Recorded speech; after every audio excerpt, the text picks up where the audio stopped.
ગુજરાત યુનિવર્સિટીનો 72મો પદવીદાન સમારોહ યોજાયો છે। ગુજરાત યુનિવર્સિટીથી હાલ મહત્વપૂર્ણ વિગતો સામે આવે છે, જ્યાં આજે 72મો પદવીદાન સમારોહનું આયોજન કરવામાં આવ્યું છે। આજે 72મો પદવીદાન સમારોહ યોજાયો છે। આ પદવીદાનમાં ઉપરાષ્ટ્રપતિ મુખ્ય અતિથિ તરીકે હાજર રહ્યા છે। સીએમ ભૂપેન્દ્ર પટેલ, શિક્ષણ મંત્રી ઋષિકેશ પટેલ પણ ત્યાં હાજર રહ્યા છે।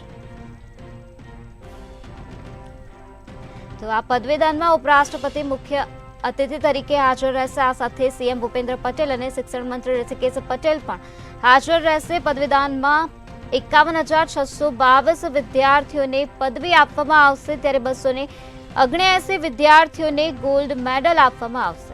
આજે ગુજરાત યુનિવર્સિટીનો 72મો પદવીદાન સમારોહ યોજાયો છે। આ પદવીદાનમાં ઉપરાષ્ટ્રપતિ મુખ્ય અતિથિ તરીકે હાજર, ત્યારે સીએમ ભૂપેન્દ્ર પટેલ અને શિક્ષણ મંત્રી ઋષિકેશ પટેલ પણ આ સમારોહમાં હાજર રહેશે।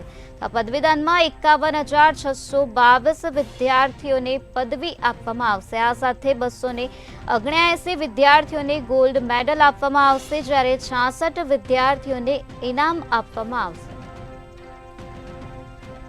તો 66 જેટલા વિદ્યાર્થીઓને ઇનામ આપવામાં આવશે। આ સાથે 279 વિદ્યાર્થીઓને આ પદવીદાન સમારોહમાં ગોલ્ડ મેડલ આપવામાં આવશે, તેમજ 51,622 વિદ્યાર્થીઓને પદવી આપવામાં આવશે।